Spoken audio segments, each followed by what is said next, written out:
Boa tarde a todos. Vamos iniciar mais um evento neste dia e chamamos agora o Walter para fazer a leitura inicial e em seguida a Josi para fazer a prece inicial e nós darmos início a esse encontro. Obrigado. Boa tarde a todos. Leitura do livro Um Só Senhor, de Romeu do Amaral Camargo. Mensagem é rumo ao porvir. Trabalhar com Jesus na restauração da fé viva entre os homens é a grande tarefa do momento, a que os discípulos sinceros do Evangelho não podem fugir. Enquanto ruge a tempestade política no céu ensombrado das nações, reúnem-se homens de boa vontade, cogitando da próxima recomposição de valores do mundo. Estudam-se fórmulas de acordo internacional, traçam-se novas diretrizes econômicas face ao reajustamento renovador. A ordem mundial, entretanto, não pode prescindir das bases religiosas, porque nenhuma realização puramente terrestre pode saciar na criatura a sede inata do infinito. Usufrutuário da casa divina, o homem, em todas as condições de existência e em todos os degraus evolutivos, experimenta a necessidade de Deus no clima do sentimento. A política pode realizar prodígios de técnica administrativa. A ciência conseguirá os mais altos primores intelectuais. A filosofia, sem dúvida, possibilitará voos maravilhosos do pensamento. Nos domínios da especulação metafísica, todavia, sem as bases religiosas da fé, não passam de servas transitórios da civilização. Igualmente em trânsito nos círculos evolutivos, sem realidade efetiva para o homem espírito imortal, a caminho de gloriosa destinação. Os templos, porém, objetar-se, permanecem feridos pelas bombas destruidoras, repletos de ídolos quebrados, ou reclamando pastores esquecidos de si mesmos, nas divagações teológicas, ou distraídos do reino de Deus, em luta franca pela dominação efêmera do mundo. Existe, todavia, responderemos, a instituição universal da fé, sediada no templo vivo dos afirmação verbalística dos crentes. Foi essa fé, acessa por Jesus no terreno da alma, que se espalhou pela terra desde o primeiro instante do cristianismo redentor. Resplandeceu na manjedoura humilde, brilhou na Galileia, tornou-se ainda mais viva no Gólgota, iluminou os cristãos no martirológio dos circos, resistiu às trevas da idade medieval, atravessou os séculos, superior às igrejas de pedra, aos cetros da tirania e aos excessos do sectarismo, e brilha ainda hoje, mais sublime que nunca, para a humanidade do 20º século, indicando-lhe o caminho a seguir para as edificações da nova era. É para o estabelecimento de seu império no campo dos sentimentos que as vozes da espiritualidade fazem ouvir, agora mais intensamente no mundo. Abrem-se os pórticos obscuros da morte e novas mensagens de esperança reconfortam a humanidade sofredora e faminta do pão espiritual. É a restauração da confiança divina no espírito humano, a projeção de luz eterna de Deus sobre as trevas efêmeras do eu. Em todos os setores do serviço terreno, ouve-se a verdade conclamando os homens à vitória da vida eterna. A existência terrestre é apenas um curso breve de aprendizagem. A responsabilidade individual é condição comum a todos os filhos da terra. Cada qual responderá por si próprio, criando seus paraísos ou seus sofrimentos purgatoriais. O corpo é um instrumento sublime. A luta é a lição. A experiência é o patrimônio bendito do futuro. A morte é pura transformação. Herdeiros da imortalidade, seguiremos sob as bênçãos do Pai, rumo ao porvir. Cristianismo redivivo, em movimento libertador da consciência, o Espiritismo desempenha divina missão na atualidade. Continuemos, pois, trabalhando a serviço de sua extensão no campo da prática mais pura. Não nos doa a incompreensão da frivolidade, nem nos fira o espinho da ignorância. Interessados em realizações mais altas, nosso plano de ação não descansa em gloriulas literárias, nem se desdobra ao longo da vaidade e do fanatismo. Trabalhadores da fé viva, cooperamos na solução da ansiedade mundial por uma terra melhor, habitada por humanidade verdadeiramente humana. O evangelho palpitante de vida é o nosso roteiro. Boa vontade sincera é o nosso lema. Serviço cristão é o nosso programa de cada dia. Desse modo, portanto, prossigamos avante na reedificação do templo espiritual da crença, unindo as nossas esperanças em Cristo, rumo ao futuro glorioso para a vitória da união de todas as atividades edificantes da fé com um só Senhor. Emmanuel. Mensagem recebida em psicografia em 30 de novembro de 1944, em Pedro Leopoldo, por Chico Xavier, e segundo recomendação de Emmanuel, enviada ao autor destas páginas, completando agora 75 anos dessa mensagem. Elevemos o nosso pensamento a Deus, nosso Pai, a Jesus, nosso irmão e mestre querido, e rogamos amparo, proteção a essa nossa tarde de aprendizado, a fim de que a mesma transcorra num clima de muita paz, de muita harmonia. Vamos rogar também o envolvimento de paz e serenidade à nossa palestrante da tarde.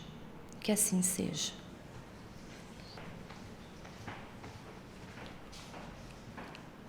Hoje teremos a palestra com o tema Mulheres Brasileiras, Pioneiras do Espiritismo, que será feita pela Mônica Prioli, jornalista, espírita há 38 anos, estudiosa, portanto, do Espiritismo, pesquisadora, e que traz esse tema tão importante para as nossas reflexões e conhecimento.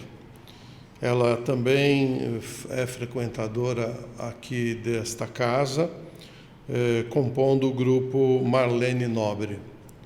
E desejamos a ela que ela seja feliz em sua apresentação. Obrigado e boa palestra.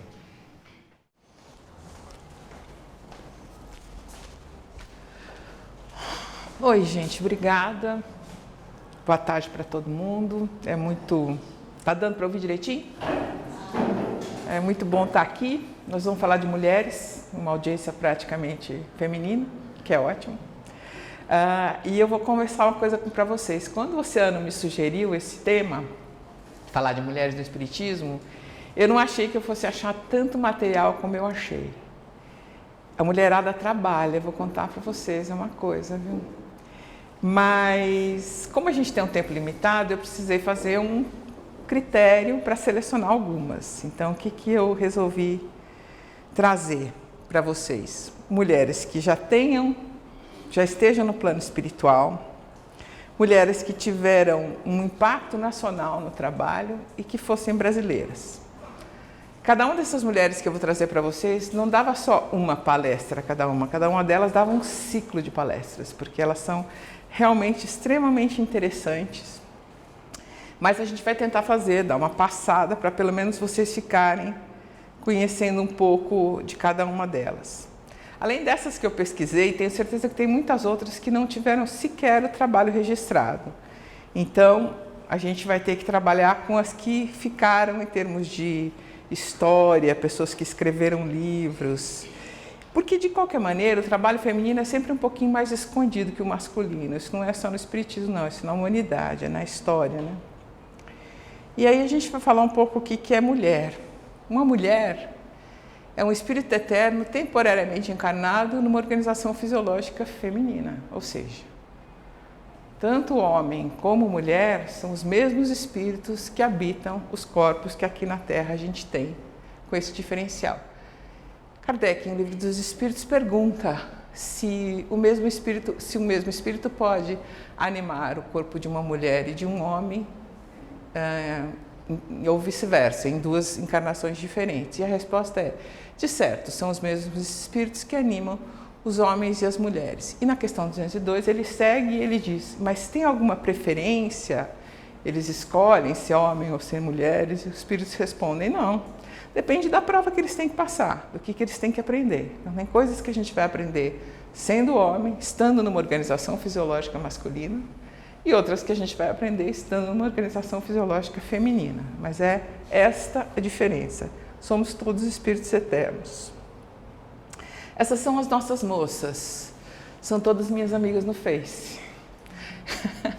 E são mulheres que realmente impressionam pela iniciativa e pelo poder de transformação.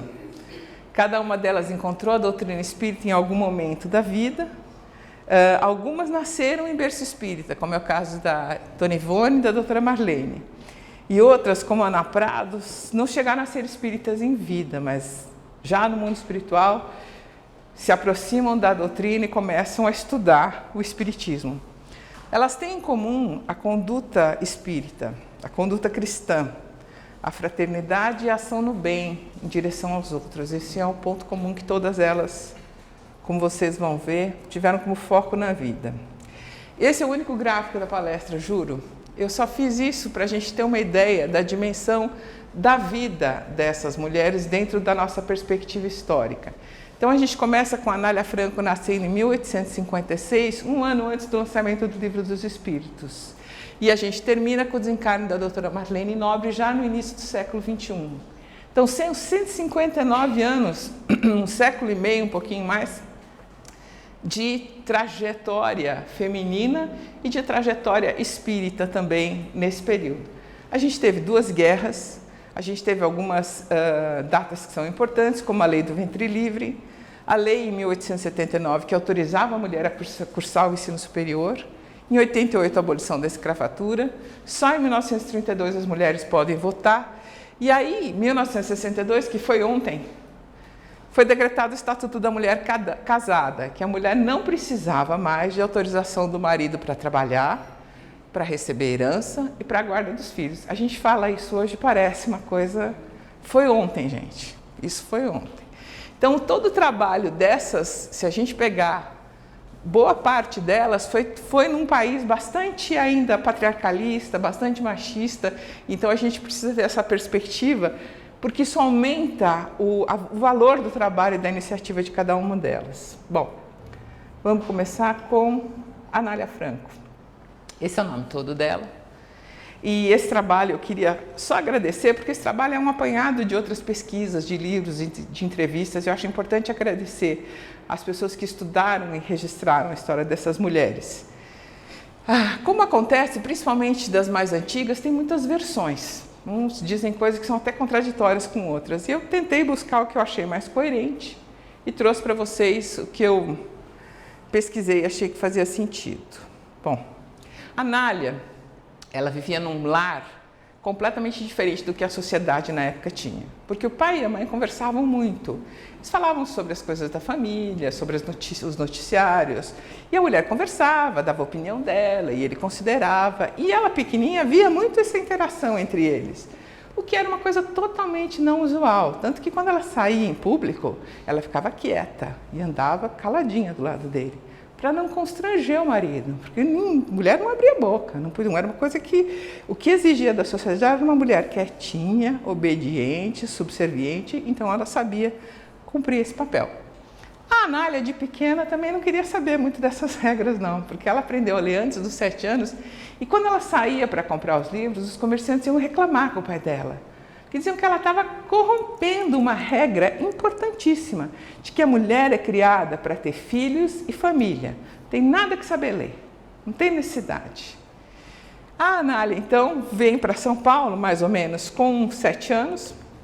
Ela era do Rio e se forma professora com 16. Trabalhando aqui em São Paulo, no magistério, como professora, ela se correspondia com esposas de senhores de terras, porque ela queria montar uma escola. Um dia, uma mulher de um fazendeiro ofereceu para ela uma casa para atender a educação dos filhos dela e da educação dos outros fazendeiros lá do local. Quando ela chegou na fazenda, ela fez o que qualquer professora do século XXI faria. Juntou todas as crianças, separou por idade, por nível de instrução e começou a trabalhar. Só que ela juntou os filhos dos fazendeiros, os filhos dos escravos, os filhos dos colonos, os filhos dos empregados. Quando a dona da fazenda viu, teve uma crise. Expulsou ela da fazenda e da cidade, porque aquilo foi um escândalo. E aí ela foi, junto com um casal de colonos, para uma outra cidade e começou, nesse primeiro momento, a viver com as irmãs da Casa de Misericórdia.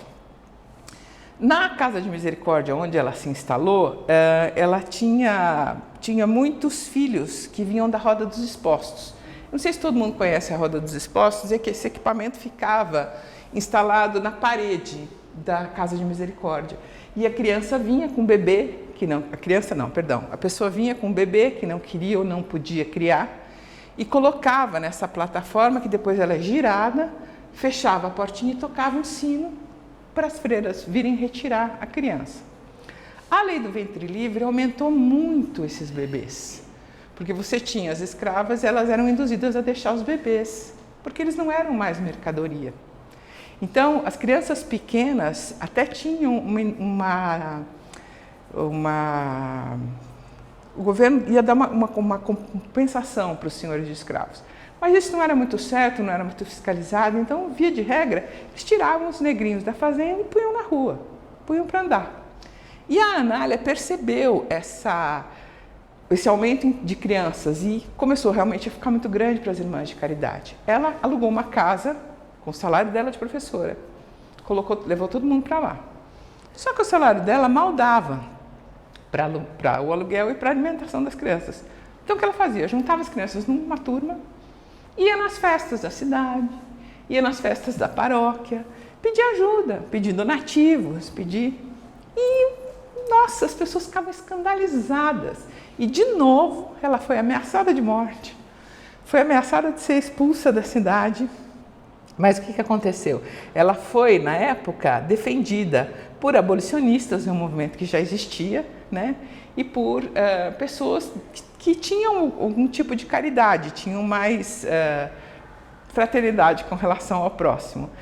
As pessoas ficavam muito escandalizadas porque ela era uma moça bonita, altiva, era uma professora e mendigava para filhos de negras. Então, a gente fica pensando na clareza, né? na iluminação desse espírito.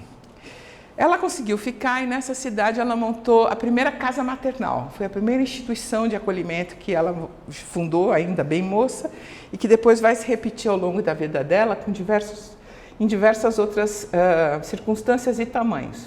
Bom, isso aqui é a foto de um ateliê de costura de uma das casas da Anália Franco. Ela era uma pessoa extremamente visionária.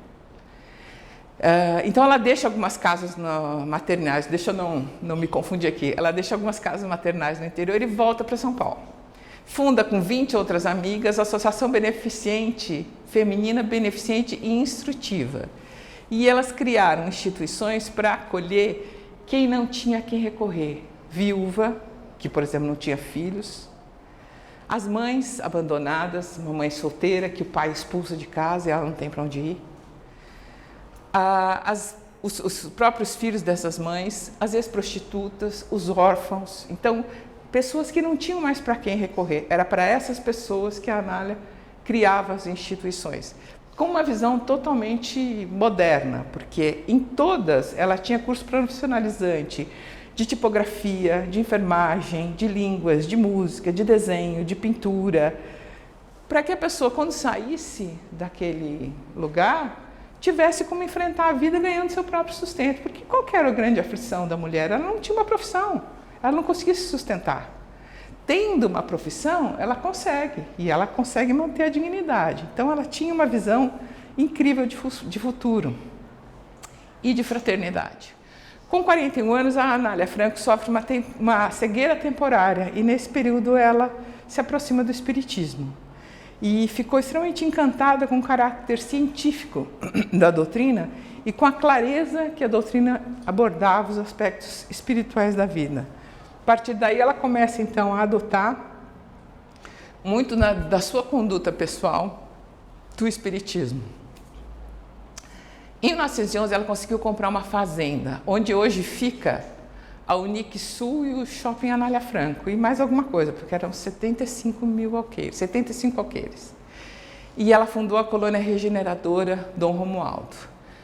Ela orientou e acolheu centenas de mulheres, desenvolveu a lavoura, a horticultura e criou um grupo dramático musical e uma banda feminina, Regente Feijó, porque essa propriedade antes era do Regente Feijó, mas aí essa é outra palestra.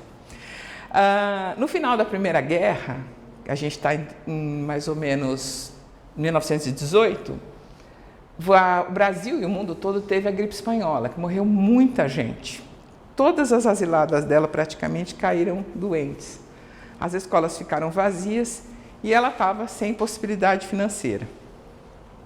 Ela então tratava as moças com passes, água fluida e algum chazinho caseiro. Quando a Primeira Guerra estourou e eles ficaram sem recursos, ela pegou, até nisso eu achei que ela foi inventiva, ela pegou o grupo dramático e a banda feminina e fez uma turnê para pequenos municípios, cidades escondidas do estado de São Paulo e angariava donativos, e pedia donativos e oferecia o show do grupo do internato da escola Dom Romualdo. Bom, vocês vão ver que ao final de cada mulher, eu vou sugerir um livro para quem se interessar saber mais sobre ela. A Anália Franco tem diversas biografias, até por conta do papel dela como educadora. Mas o Roque Jacinto é um expositor espírita, é um autor espírita. Então a gente vai ver a Anália Franco sob a perspectiva do espiritismo neste livro, que eu acho que é bem interessante. Ela foi uma pessoa que, num tempo em que a mulher ainda estava presa a preconceitos seculares, mostrou que a criatura feminina pode não ser só mãe, esposa, filha ou irmã, mas também ativa cooperadora de todos os grandes ideais humanos.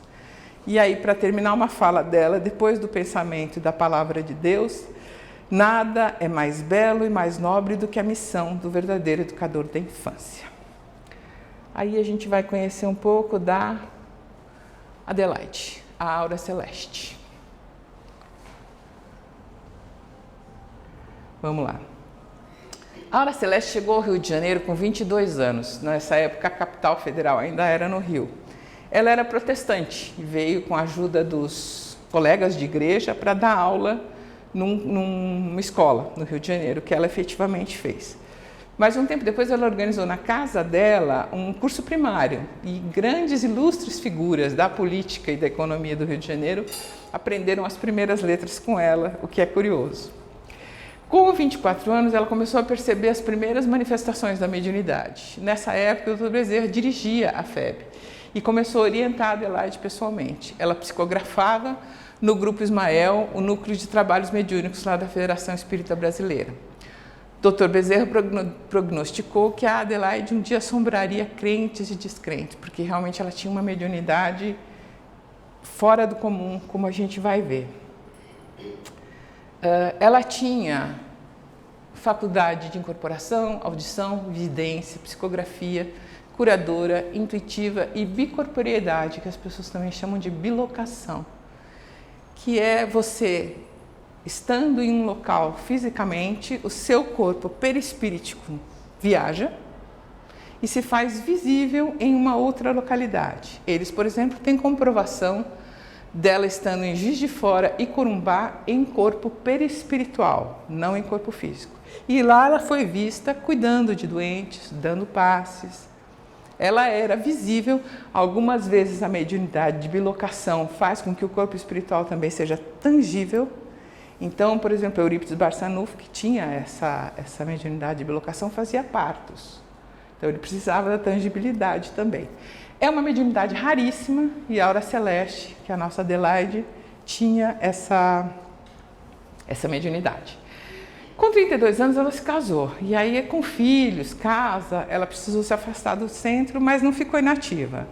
Ela começou a produzir psicografias com guias espirituais, inclusive uma obra que chama Do Além, que são 21 fascículos, e outros livros. Foi nesse momento da vida que ela adotou o pseudônimo de Aura Celeste, como ela ficou conhecida nacionalmente.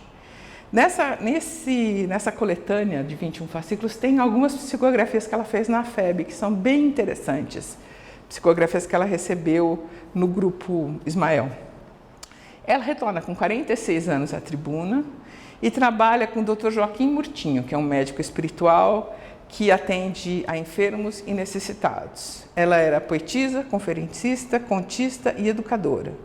E teve uma notável contribuição. Ela fez palestras em diversos estados. Era uma pessoa muito intelectualizada. Escrevia artigos para jornais, uma pessoa extremamente produtiva. Com 50 anos, ela funda com mais um grupo de espíritas o Asilo João Evangelista. Na inauguração, ela diz que realizou o ideal da vida dela, ser mãe de órfãos, graça do céu, que não trocaria por todo o ouro e todas as grandezas do mundo.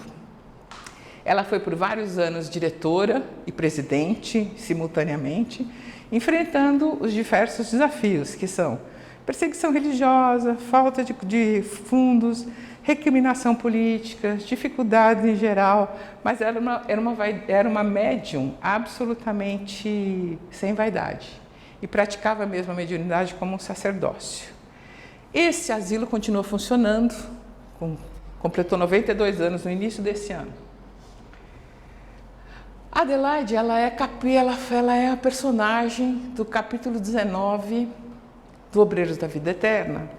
E o André Luiz manteve no livro o nome dela, Adelaide, a serva fiel. E esse trecho que eu separei para a gente hoje é o seguinte: ela está para desencarnar. E a equipe que trabalhava com ela nas instituições, nas escolas, não quer que ela vá embora. E aí diz, não, mas o que vai ser de nós? Como é que a gente vai viver sem você, sem a sua liderança? E começam a retê-la. A irmã Zenóbia, no plano espiritual, descola todo mundo do corpo à noite, chama para uma reunião e diz: alegais em favor do vosso indesejável estado d'alma a confiança de que Adelaide se tornou depositária fiel, como se não devesseis desenvolver as faculdades espirituais que vos são próprias, criando a confiança positiva em Deus e em vós mesmos, no trabalho improrrogável de autorrealização, e pretestais orfandade espiritual, simplesmente pelo receio de enfrentar por vós mesmos as dores e os riscos e as adversidades dos testemunhos inerentes à iluminação do caminho para a vida eterna. Ou seja, ela fez a parte dela, façam vocês, larguem do pé dela, porque ela precisava. E aí nessa mesma página, nesse mesmo capítulo, Dr. Bezerra, claro, que era o mentor, orientador dela, desde a época da orientação da mediunidade dela, eu achei interessantíssimo como ele vai confortá-la e ele diz, e aí então ela conversa com ele e diz, não desejo dificultar o serviço dos meus benfeitores, eu gostaria de estar em boa forma espiritual no supremo instante do corpo. Ora, Adelaide, considerou o apóstolo da caridade, morrer é muito mais fácil que nascer. Para organizar, na maioria das vezes, são precisos geralmente infinitos cuidados. Para desorganizar, contudo, basta um leve empurrão. Em ocasiões como esta, a resolução é quase tudo. Não se detenha. Quando for chamada, não olhe para trás. Também passei por aí. Dr. Bezerra contando de uma dificuldade dele quando ele teve que desencarnar. Também passei por aí. Creia, entretanto, que a lembrança de Jesus ao pé de Lázaro foi ajuda certa ao meu coração em transe igual. Busquei insular-me, cerrar os ouvidos ao chamamento do sangue, fechar os olhos aos interesses terrenos. Pensei nos ensinamentos do Mestre, ao chamar Lázaro de novo à existência, e recordei as palavras: Lázaro, sai para fora. Centralizado a atenção na passagem evangélica, afastei-me do corpo grosseiro, sem obstáculo algum. Quer dizer, ele lembrou da voz de comando de Jesus para que Lázaro saísse e saiu do corpo físico. E aí ele estava ali orientando. A Hora Celeste segue trabalhando, enviando mensagens pela mediunidade do Chico e pela mediunidade do Divaldo. Nesse livro tem mensagens dela para quem se interessar. Vamos conversar um pouco sobre Benedita Fernandes. Vocês conhecem a Benedita? Não? Vamos lá. A Benedita, ela era portadora de uma obsessão atroz. que na época todo mundo achava que era doença mental. Ela perdeu o contato com a família e ia perambulando de cidade em cidade sem rumo. Na falta de um hospital especializado, acabaram entregando ela para a polícia e ela foi morar na cadeia pública. O carcereiro, chamava Sr. Padial, era espírita e tinha na cidade um outro Sr. Marquese e eles começaram a conversar e assisti-la, principalmente com passes. Depois de uma crise forte que ela teve, ela ouviu uma voz que dizia para ela assim: Benedita, se compromete consagrar-te integralmente aos enfermos e pobres, sairás curada daqui. E ela se curou. Foi para Araçatuba e fundou um centro espírita Paz, Amor e Caridade. Com a ajuda de pessoas de boa vontade, levantou casas de madeira para crianças e obsidiados. Essa é efetivamente uma das casas que ela levantou. Ela era uma mulher simples, quase praticamente sem estudo, e se tornou a pioneira da região noroeste do estado de São Paulo, fundando a Associação das Senhoras Cristãs. Ela era uma pessoa que, depois que ficou bem, se tornou extremamente diligente no movimento espírita. Muitos líderes da época foram colaboradores da Benedita. Ela contava com o apoio de autoridades municipais, estaduais, dos espíritas, da maçonaria e do povo em geral. Então, ela tinha um serviço que atendia doentes mentais e crianças. Isso foi separado em 1933 e ela era super atuante no movimento espírita da cidade. Ela ia para das cidades da região, ajudando nas campanhas, divulgando, ela era extremamente diligente. E mantinha uma correspondência com Caibar Schutel, que tinha o jornal Clarim, tradicional veículo do espiritismo, e sempre divulgava a obra da Benedita, sempre conversava com ela. Uma das coisas que contribuiu muito para divulgar o trabalho da Benedita foi uma mensagem psicografada pelo Chico Xavier, de autoria do Hilário Silva, chamada Num Domingo de Calor. Eu não trouxe porque a Benedita tem diversas causas, mas quem se interessar, procura Num Domingo de Calor, do Hilário Silva, é divertido e fala muito sobre quem é a Benedita. Bom, como eu disse, ela tinha esse trabalho de cuidado com as crianças e um dia não tinham o que comer. Eles foram lá reclamar e ela disse: olha, vai lá para o portão que Jesus vai vir ajudar vocês. E eles se postaram, as criancinhas todas ali na entrada do lar, com o estômago a doer. Passava por ali um vendedor de carrocinha de bucho, rins, fígado, que era chamado de tripeiro, que ele ia de casa em casa vendendo. Aí ele perguntou para as crianças: o que vocês estão fazendo aqui? Elas falaram assim: a gente está esperando Jesus para nos dar de comer. Aí ele respondeu assim: pois pode dizer lá dentro para sua mãezinha que Jesus chegou. E daquele dia em diante nunca mais teve fome lá, porque ele deixava todas as sobras que ele tinha para a casa da Benedita, e também nas casas que ele vendia as carnes dele, ele falava do abrigo, para que as pessoas ajudassem, fizessem donativos. Bom, depois que a Benedita morreu, o Ricieri, esse tripeiro, já estava doente. Ele soube de uma palestra do Divaldo e foi com a esposa encontrá-los. E o Divaldo tomou conhecimento do caso e falou: Ricieri, você, como todos nós, vai morrer. Mas tem aqui um venerando espírito a me dizer que vai auxiliá-lo no trânsito pós-morte. Ela diz também que você a conhece bem, desde o tempo das sobras. E ela está a dizer obrigada pelas sobras. E ele diz: as sobras, então é a dona Benedita. É a dona Benedita Fernandes. E aí ele pediu ao Divaldo: pergunte-lhe se eu não poderia ter uma moratória. Eu preciso de um tempo para terminar o esgoto do lar das crianças da minha cidade. E eu queria também, se possível, que as minhas dores fossem minimizadas. Aí ele diz assim: Divaldo ficou a escutar Benedita. Ela me diz que sim, que a moratória ser-lhe-á concedida. Mais tarde, você sentirá uma forte dor no coração e no pulmão. Aí chegou a hora da viagem. Ricieri foi embora e, para espanto dos médicos, a dor havia sumido. Um ano após esses acontecimentos, o bondoso tripeiro já tinha terminado os esgotos do abrigo, quando sentiu uma forte e aguda dor no peito. Avisou a mulher, deitou-se tranquilamente e desencarnou. Aí, esse é o livro do César Perry sobre a Benedita, a Dama da Caridade, é a biografia dela. E tem uma outra história interessante, que é assim: um dia ela viu, jogado num monturo, num monte de lixo, morto e quase devorado por urubus, um mendigo que ela conhecia e que era considerado louco. Quando ela viu aquilo, ela jurou que jamais alguém que fosse louco, ou mesmo considerado louco, ficaria sem o seu amparo. E passou a recolher e abrigar também os loucos.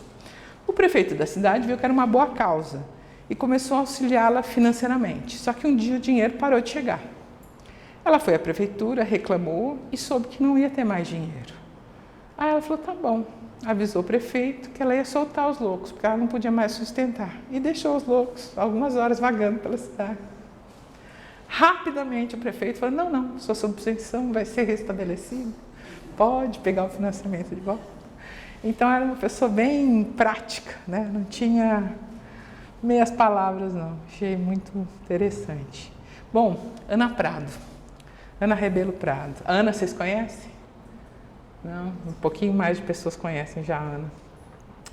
A Ana a família Rebelo lá é do Amazonas, ela nasceu em Parintins. E eles eram super ativos no espiritismo da capital. Os tios eram extremamente divulgadores do espiritismo, a família estava envolvida na Federação Espírita Amazonense, na fundação, mas a Ana foi criada no catolicismo.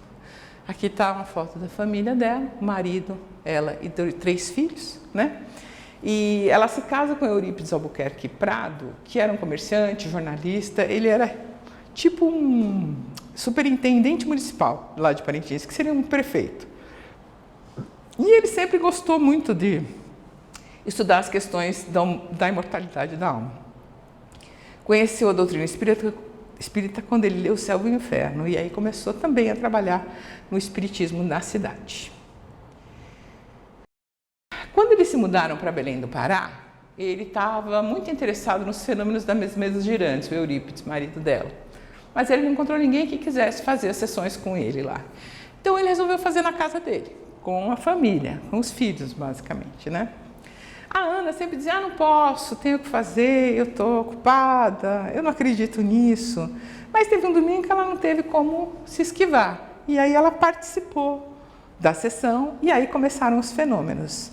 Primeiro, os estalidos, depois arremesso de objetos ao solo, uma flor foi trazida do jardim para dentro de casa e em seguida, nas outras sessões que eles foram fazendo, vieram as moldagens de parafina, os efeitos físicos e as diversas materializações de espírito. Isso aqui é um molde de gesso que é feito a partir do molde de parafina que o espírito faz. Normalmente tem um balde de parafina quente e um balde de água fria. O espírito enfia a mão, sai com a parafina quente, coloca na água fria, o molde fica duro. Aí ele desmaterializa. Porque se você for tirar uma mão humana de lá, você vai quebrar a parafina. Ele desmaterializa. E aí isso aí é feito em moldes de gesso, isso era mostrado para o público na época.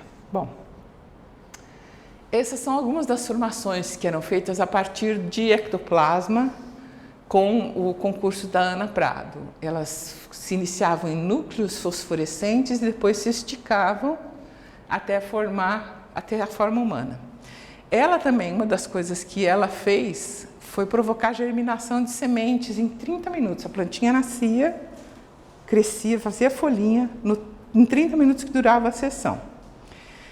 E ela teve grande divulgação, porque era um fenômeno realmente impressionante, no mundo inteiro, na Europa. E aí ela começou a sofrer preconceito, foi difamada, foi perseguida, foi atacada, foi acusada de comediante e se sujeitou a todos aqueles tipos de provas que os médiuns de efeitos físicos têm que fazer, ou se submetem a fazer, para provar que aquilo é verdade. Ficar numa gaiola, presa, chumbada no chão, para que ele não tenha como escapar, para evitar que tenha um truque. E ela fez tudo isso.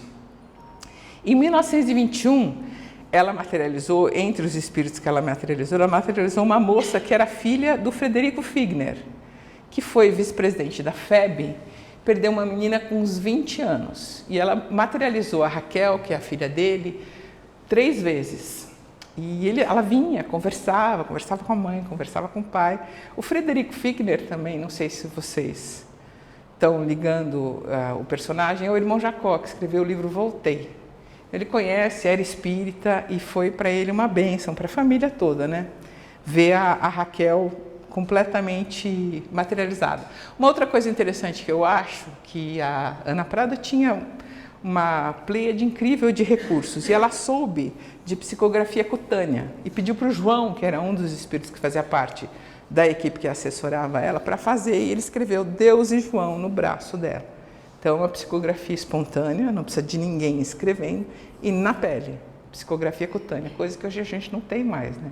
Esse tipo de fenômeno hoje não existe mais no mundo, mas esse era início do século XX e a gente ainda tinha bastante. Né? Esse relato da psicografia cutânea está no Reformador.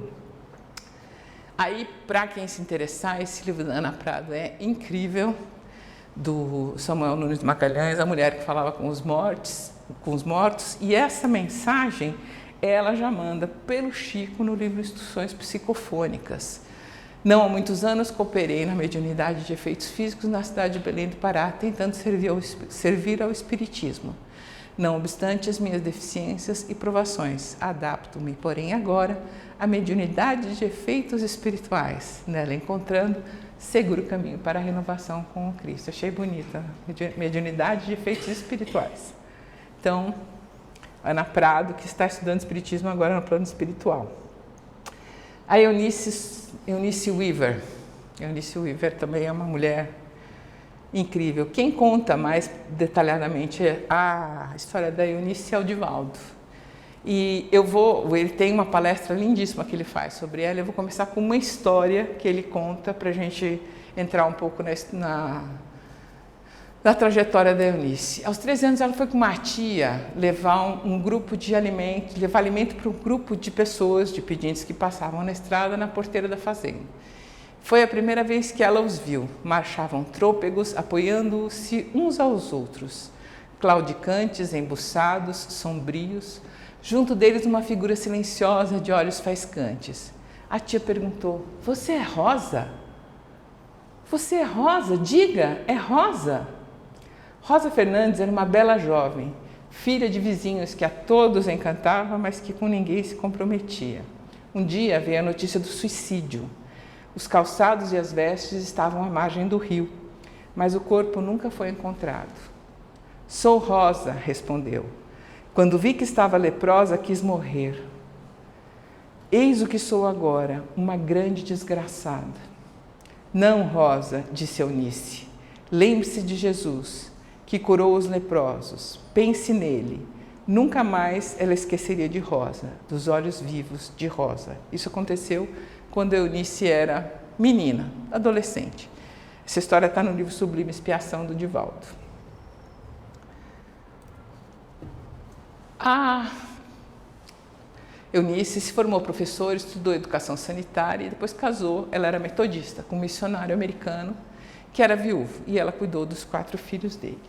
Um ano depois do casamento, o marido dela passou a dirigir uma universidade flutuante da América do Norte, que era um navio transatlântico que passava em diversos países fazendo palestras, fazendo pesquisa, recebendo estudantes. E com o marido, ela visitou 42 países ao redor do mundo. Estudou jornalismo, sociologia, serviço social, filosofias orientais, visitou templos e foi ao Himalaia. Entrevistou Gandhi, de quem se recordava, foi o homem mais próximo de Jesus Cristo que conhecia. Por onde passou, ela se interessou e estudou o problema da hanseníase. De volta ao Brasil, ela começou a campanha de assistência. Naquela época, a hanseníase, a lepra, né, gente, era um dos principais problemas sociais de saúde pública. Ela sabia que a lepra não era hereditária, ou seja, não passava para as crianças. Então, ela se dedicou a construir os preventórios, que depois eram transformados em educandários, que recebiam essas crianças até os 20 anos. Esse preventório, esse educandário, foi inaugurado em 1942, em Belém do Pará. Ela recebeu inúmeros troféus e prêmios nacionais e internacionais, publicou livros e representou o Brasil em diversos congressos mundiais sobre hanseníase. Foi uma das maiores especialistas, maiores autoridades em hanseníase que tinha no Brasil. Tanto que ela ganhou um selo postal de preservação da criança contra o mal de Hansen em 73. No meio dessa campanha, ela foi falar com Getúlio Vargas, que era presidente, e conseguiu dele a seguinte promessa: tanto que você conseguir na sociedade civil, eu te dou em dobro, em recurso público oficial. E aí ela viaja pelo Brasil para fazer esse levantamento pela Sociedade de Assistência ao Lázaro e em defesa contra a lepra. Numa das construções de um educandário, ela estava no canteiro de obra, supervisionando, e aí chega um bando de jagunços e diz para ela assim: nós ficamos sabendo que vão recolher leprosos aqui, a gente não quer saber disso. E ela fala: não, o senhor está mal informado, vai ser um lar para filhos sadios de pessoas contaminadas. Aí diz: não interessa, aqui não tem lepra, o que a senhora está querendo fazer? Você está querendo empestar todo mundo? Aí ela diz assim: vem comigo para você ver se não tem lepra. E convidou ele a subir num rio, e eles foram então descendo no barco, subiram no barco, foram descendo o rio. E ela disse: eu vou te mostrar os casebres de leprosos com crianças sadias que nós podemos salvar. E o jagunço falou: se for verdade, eu não vou lhe criar nenhum embaraço, e aí eu vou até ajudá-la. Ao longo do rio, ela apontou dezenas de casas nas quais haviam ranceninos, em deplorável situação. O homem então liberou-a, mais do que isso, ajudou-a quanto pôde. Depois que tudo terminou, ela desceu do barco e disse: meu Deus, como é que eu pude identificar as casas dos doentes? Eu nunca estive aqui. E comovida concluiu: tenho certeza que foi Rosa, foram os olhos de Rosa Fernandes. Aí a gente ela está em pleno trabalho e o esposo falece. Ela fica absolutamente perdida porque ele era o elo de sustentação e equilíbrio. Uma das amigas leva ela até o Chico e ela fica muito mais em paz, porque ela recebe uma mensagem de otimismo que deu força para que ela continuasse, porque agora ela tinha certeza que o marido não a abandonava. Nesse livro, Sublime Expiação, eles descrevem a reação dela no encontro com o Chico. Sua vida mudou, isto é, se renovou, com a ampliação ainda maior dos serviços de abnegação e caridade. Nenhuma luta, nenhum ultraje encontrou guarida no seu devotado coração a partir daquela hora. Abriu os braços aos filhos do Calvário e marchou na direção do amanhã. O Chico tinha recebido uma mensagem do marido, depois o Divaldo recebe uma outra mensagem do marido para ela, e ela, quando desencarna, manda uma mensagem para o Divaldo, que chama Marcados na Alma, não mais no corpo físico, mas Marcados na Alma, que foi publicada na revista Reformador e que está nesse livro Terapêutica de Emergência. O livro anterior, Sublime Expiação, é o que fala mais sobre a Eunice. E o Divaldo tem uma palestra incrível que ele fez no Grupo Espírita André Luiz, no Rio, em 97. Então, se vocês quiserem ir no YouTube, vale muito a pena. Ele conta toda a história da Eunice lá, com aquele jeito incrível, né? Com aquela oratória espetacular do Divaldo. Então, é muito bonito. Dona Ivone.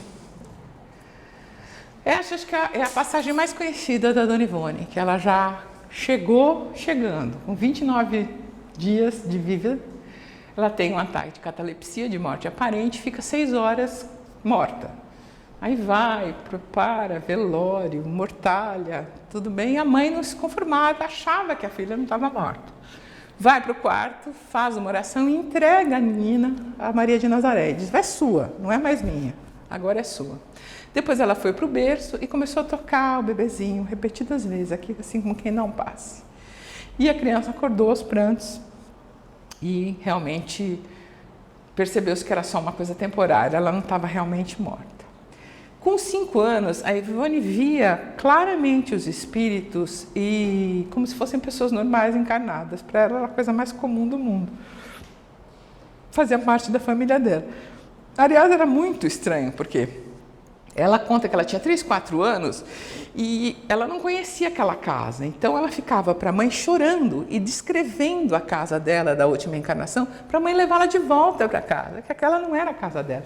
Então, era muito sofrido, porque ela convivia com o Charles, que foi pai dela na outra encarnação, como espírito, e com os pais da vida real. Para uma criancinha de 3, 4 anos, era uma coisa difícil. Bom, com 8 anos, ela teve novamente esse fenômeno cataléptico, que ela teve lá um fenômeno interessante, mas que não vai dar tempo da gente contar. E a partir dos 16 anos, esse fenômeno se tornou comum. Era como ela recebia as exposições dos livros que ela ia escrever depois. Era assim que eles mostravam o cenário geral. Bom, a Ivone foi criada num ambiente pobre, lutando com dificuldades, mas os pais eram pessoas muito generosas e recebiam em casa, mesmo quando não tinham muitos recursos, hospedavam pessoas que precisavam. Ela ganhou com 12 anos o Evangelho segundo o Espiritismo e o Livro dos Espíritos, que leu diversas vezes durante a vida. A mãe era católica, o pai era espírita, e ela rapidamente percebeu na vida dela que vaidade não ia funcionar e que a missão dela era realmente atender às necessidades do próximo.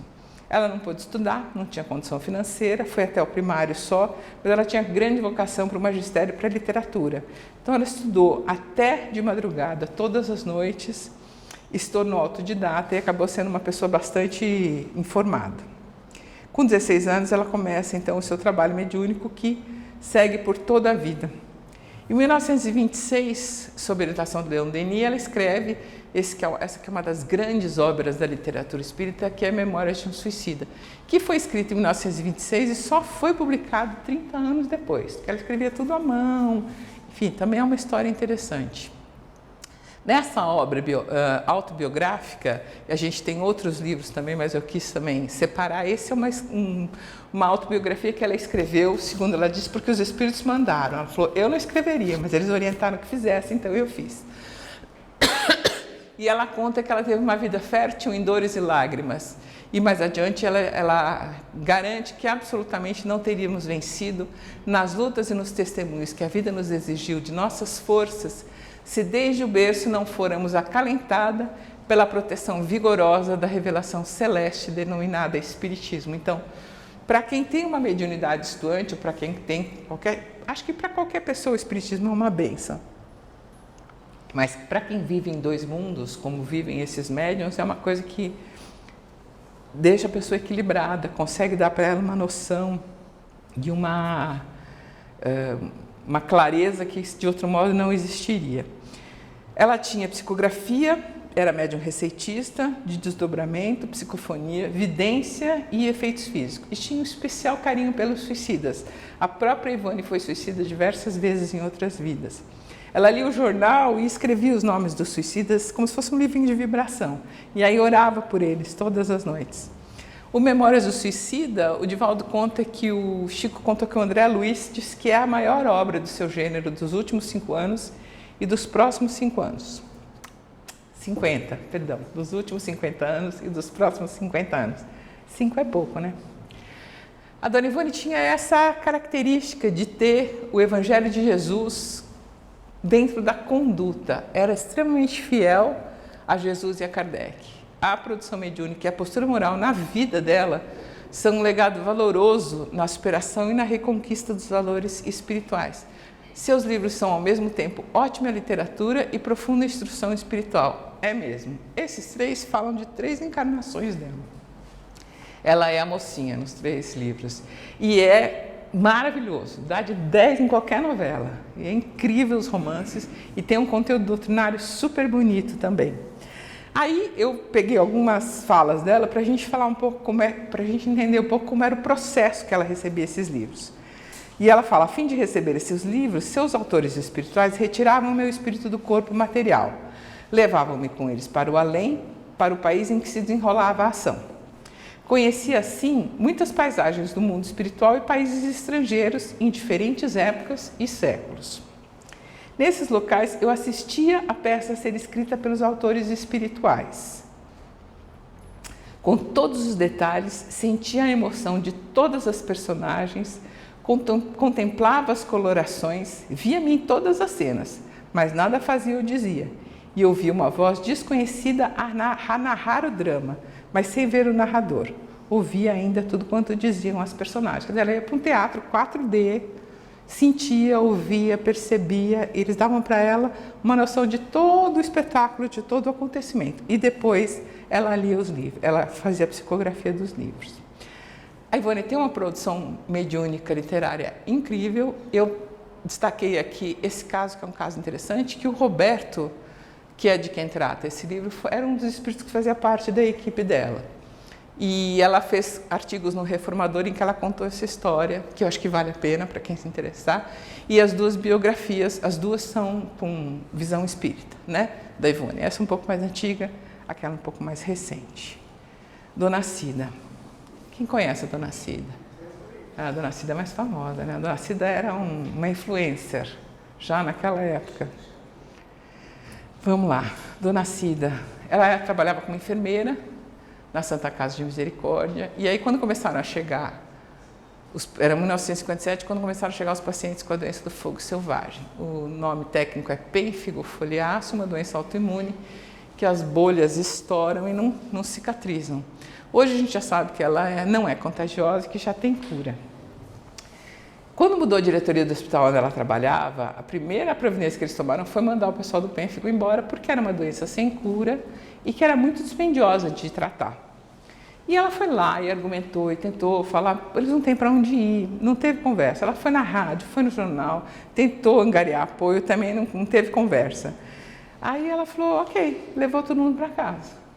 Chegou lá na casa, o filho falou, olha, ou nós ou eles. Aí ela falou assim, então, hoje eu fico com eles, porque eles têm Deus e eu por eles. Vocês já estão grandes, estão crescidos e vão se virar. Chamou todo mundo para dentro, todo mundo chorando, aí os vizinhos vieram ajudar e ela foi fazer almoço, porque eles estavam ainda sem comer. 2 dias depois chegaram os diretores da Escola de Medicina e da Saúde Pública e viram que eles estavam numa condição absolutamente precária. E aí arrumaram um prédio no asilo São Vicente de Paula para que eles ficassem 10 dias. Eles falaram, 10 dias e a gente vai arrumar coisa melhor para vocês. Ela falou, foram 10 anos e nunca mais ninguém apareceu. Foi o tempo necessário para ela construir o Lar da Caridade, o Hospital do Fogo Selvagem, que ela conseguiu com a ajuda de Deus, com a graça de Deus e com a ajuda do povo. E para conseguir donativos, para angariar, ela vinha para São Paulo, trazia um lençol, estendia o lençol no viaduto do chá, trazia um doente ou outro, e com o sino ela ficava pedindo esmola para o hospital. Passaram 2 vereadores da cidade de Uberaba e disseram que ela estava denegrindo a imagem do município. E mandaram prendê-la. E ela ficou presa por 8 dias. Foi um corre até conseguirem voltar para Uberaba e dizerem que não, que ela era uma benfeitora, mas aí finalmente conseguiram soltá-la. Ela então não tinha, contava com a ajuda do povo e dizia, o pessoal espírita daqui, isso é de uma entrevista, isso é fala dela mesmo, que ela deu uma entrevista para a Folha Espírita em 99. O pessoal espírita daqui fazia campanha alta de Souza e traziam coisas para mim, mas não dava para manter a casa, porque no final de um mês eu tinha 35 doentes. O pessoal viu que ela estava acolhendo e começou a levar para lá, para a casa dela. Bom, achamos uma para cuidar. Ela encontrou o Chico a primeira vez quando ela foi levar uma doente dela que estava obsidiada. E é curioso que ela disse que quando ela apresentaram o Chico para ela falou assim, não, o Chico é Castro Alves. Onde vocês estão com a ideia? Ela viu o Castro Alves, acho que de certo, ou ele estava próximo do Chico, enfim. E ela foi muito diligente no sentido de envolver as pessoas e os meios de comunicação. O Saulo Gomes, que era na época trabalhava na TV Tupi, foi um que ajudou muito ela, falando do fogo selvagem, falando da doença, pedindo doações. Quem é um pouco mais velho vai lembrar dos saquinhos de leite que a gente separava para o fogo selvagem, vocês lembram disso? Então ela foi uma pessoa muito atuante no sentido de divulgar a causa dela, mas ela disse que também o Chico ajudou demais, porque o Chico, todo mundo que vinha visitá-lo lá em Uberaba, ele mandava ir visitar a Dona Cida do Pênfigo, ele chamava ela de Dona Cida do Pênfigo, e mandava visitar, mandava conhecer, e ela fala que o Chico Xavier é, sem dúvida, o esteio da casa. Mesmo antes dela ser espírita, o Chico já a ajudava. Bom, aí eu vou contar a história de como é que ela se tornou espírita. Um dia ela estava em São Paulo, nessa época o Palácio do Governo ainda ficava no centro da cidade, em Campos dos Elíseos, e ela falou para o companheiro que estava com ela, vamos entrar aí. Ele falou assim, você está louca, a gente está fedido, sujo, como é que a gente vai entrar no Palácio do Governo? Vamos entrar. Chegou para o porteiro, mostrou as fotos dos doentes do pênfigo, o porteiro falou, vem comigo. E a primeira-dama atendia as pessoas que queriam, pediam caridade ou qualquer outra coisa, e ela estava atendendo essas pessoas. E levou os dois até lá. E aí, o companheiro dela, preocupado com aquele cheiro, porque eles estavam suados, não sei o quê.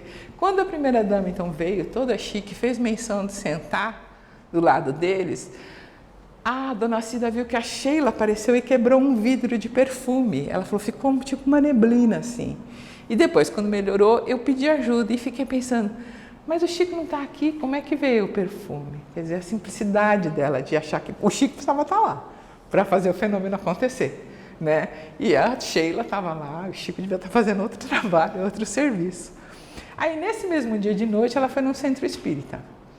Está lá ouvindo o evangelho e a pessoa da mesa fala assim: a pessoa do fogo selvagem que estiver aí, por favor, dirija-se à mesa. E ela, quieta. Quando terminou o evangelho, terminou a sessão, o presidente levantou e falou assim: por favor, a pessoa do fogo selvagem que está aí, vem até a mesa. Aí ela esperou todo mundo ir embora, chegou lá e falou: olha, sou eu. Aí ele falou: olha, desculpa não ter falado o seu nome, mas é que o mentor me disse que você estava aqui, eu não sabia quem você era, e ele me pediu para você dar um passe na nossa presidente que está de cama, não consegue se mover, está entrevada há meses. Aí ela nunca tinha dado um passe na vida. Aí eles subiram uma escada, eles colocaram ela na frente da cama e ela falou: ah, meu Deus, ela começou a fazer prece e pensou: nossa senhora, agora vai sair bobagem aqui. Deu o passe e foi embora. 3 dias depois, essa moça andou, passou a se movimentar normalmente e se tornou uma grande colaboradora da Cida. E ela pensou: ah, eu preciso ser espírita, porque a coisa está me apertando. A comida ganhamos do povo espírita. Agora a Sheila me deu essa permissão e esse passe. E aí realmente ela viu que era o caminho dela. No final dessa entrevista, ela diz que o conselho que ela dá para quem quer fazer a caridade é muito amor, muita sinceridade, que façam as coisas para si e não para os outros verem. E ela conta que eles chamavam ela de lacra direto. E alguém foi perguntar para o Chico, porque todo mundo dizia que ela estava roubando. Comprava um terreno e dizia: olha lá, comprou mais um terreno para o filho. Comprava um outro e era a mesma coisa. E o Chico disse assim: me diga onde é que ela roubou, que eu vou ajudar ela a roubar. Né? Então não tinha nada de... Essa é a biografia da Dona Cida, uma vida de amor e caridade. E agora chegamos na doutora Marlene, que é médium, escritora, médica, palestrante, foi casada com Freitas Nobre, que também era espírita, advogado, jornalista, se formou em 62 lá na Faculdade de Medicina de Uberaba. Ela era especialista em citologia oncológica, fez especialização na França e foi diretora de um posto do INAMPS, do antigo INSS, praticamente a vida toda, fez carreira na saúde pública. Em 1957, a Marlene foi para Uberaba cursar medicina por sugestão de uma amiga. Antes disso, ela tinha prestado medicina na USP e ficou na lista de espera. E aí, um grupo de amigos que também tinha prestado, eles foram até Ribeirão para ver se a faculdade de Ribeirão ia abrir, mas Ribeirão não abriu vagas. E ela voltou para São Paulo dizendo: vou fazer biologia. Acho que não é meu caminho fazer medicina. E a amiga dela falou: de jeito nenhum. Tem uma faculdade de medicina em Uberaba que é muito boa, vai prestar lá. Ela foi prestar. Nessa época, o Valdo Vieira estava uns 2 anos acima dela, num terceiro, tipo, segundo ou terceiro ano. O Chico pediu já para o Valdo levá-la para conversar com ele. E ela conhecia o Chico do trabalho dele, não tinha maior intimidade e tal. Quando ela chegou para conversar, aqui a gente tem o Chico, a doutora Marlene e o Valdo, gente. Quando ela chegou para conversar, o Chico deu detalhes do trabalho fraterno que ela fazia em São Paulo. Onde ela ia, com quem que ela ia, que tipo de trabalho ela fazia, que casas ela visitava, e ela ficou assim, impressionada com a mediunidade dele. E aí ele convidou ela para trabalhar lá na Comunhão Espírita Cristã. E ela ficou extremamente feliz. E aí trabalhou com ele todo o período da faculdade, que foi de 59 até 62. Em 62 ela volta para São Paulo, mas ela manteve uma amizade muito próxima com o Chico até o desencarne dele. Ela nasceu em lar espírita e ouviu do Chico que se fracassasse não teria perdão, porque tivera pais espíritas maravilhosos. E ela dizia que era verdade mesmo. Bom, o Chico recomendou a família da doutora para fundar um grupo. E eles fundaram o Grupo Espírita Caibar Schutel. Em 66 foi inaugurada uma creche, que hoje se chama Lar do Alvorecer Marlene Nobre. E em 63 eles criaram uma entidade assistencial, que tinha distribuição de remédios, doação de roupas, calçados e atendimento médico para toda aquela região do ABCD. Em 74, também por incentivo do Chico, eles fundam a Folha Espírita. E a doutora Marlene acompanhou e contribuiu com a Folha Espírita desde o início. E ela fala uma coisa que eu acho muito interessante, que o Freitas Nobre dizia que o Espiritismo tem que estar em todos os assuntos, porque o Espiritismo tem uma visão completamente diferenciado e uma perspectiva que acrescenta demais para os nossos fatos do dia a dia e que um jornal espírita ajudaria as pessoas a verem a realidade por essa perspectiva. A doutora Marlene, ela fez parte do grupo que fundou a AME São Paulo, ela fundou e presidiu a AME Brasil e a AME Internacional quando ela desencarnou em 2015. As associações médico-espíritas têm essa proposta de um novo paradigma, de que o homem não é só corpo, ele tem também uma alma, e é a alma que é a verdadeira essência do homem, e é assim que ele deve ser tratado, né? Então, ela participou ativamente da criação dessas instituições. Aliás, está tendo um congresso espírita hoje, eu estava vendo na Inglaterra, em Londres, está tendo um congresso médico-espírita da AME Internacional. E aí eu vou contar para vocês uma história que o Dr. Décio, que é um dos mais brilhantes discípulos da doutora Marlene, escreveu. Eu adaptei, mas mais ou menos 15 dias depois que o Dr. Freitas tinha morrido, ela acorda ainda com o coração doído, triste, e vê uma figura iluminada ao pé da sua cama. Bom dia, Marlene, não sou eu. E ela exclama surpresa, Dr. Bezerra. E ele com a voz serena, desculpa estar aqui essa hora, mas é que a gente tem muito trabalho e nenhum tempo a perder. E continua, trago revelações, algumas dolorosas, mas importantes para que você entenda o que a gente precisa fazer e qual que é o seu compromisso na tarefa. Ela afirma, estou pronta. E em seguida toma posse como presidente da AME São Paulo, que foi criada em 68, mas estava completamente esvaziada. Então, em 1990, ela dá um novo fôlego para a instituição. Em 2000, ela estava trabalhando no computador dela. Uma outra figura iluminada aparece. Marlene, bonjour. Leon Denis estava ali diante dela. Professor, o que eu posso fazer para o senhor? A Europa, Marlene, a Europa. Quando é que você vai começar o trabalho lá? Ela ficou quieta por um instante e disse, estou pronta, professor, mas eu não tenho convites para a Europa. Como é que eu posso fazer isso? Ele olha fixamente para ela e diz, você está esperando convite, Marlene? E vai embora, sem esperar a resposta.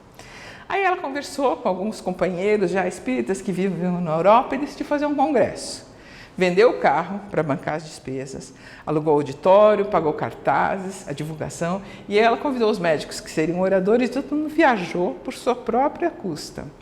Em 2003, no dia do Alto de Fé de Barcelona, em 9 de outubro, 142 anos depois de terem sido queimados os livros do Allan Kardec em praça pública, na mesma cidade, em Barcelona, a doutora Marlene realizava o primeiro Congresso Europeu de Medicina e Espiritualidade.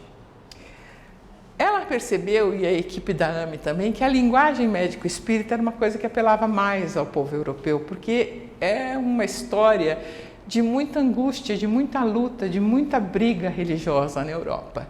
Então, esse acesso que ela teve pela linguagem espírita permitiu que florescesse realmente as associações médico-espíritas lá, que seguem promovendo congressos, encontros, e a gente tem cada vez mais artigos médicos que são publicados em revistas indexadas, que são revistas acadêmicas da medicina.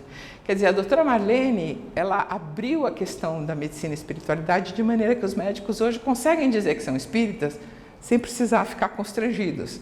Ela teve uma postura extremamente científica e abriu muito essa estrada mesmo de conquista que agora está a pleno vapor, principalmente no Brasil.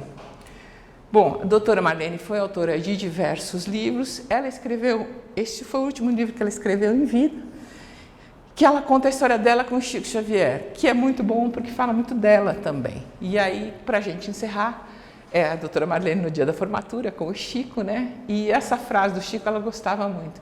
A fé abre uma picada, né? Abre um caminhozinho, a razão vem e constrói uma estrada. É isso, gente.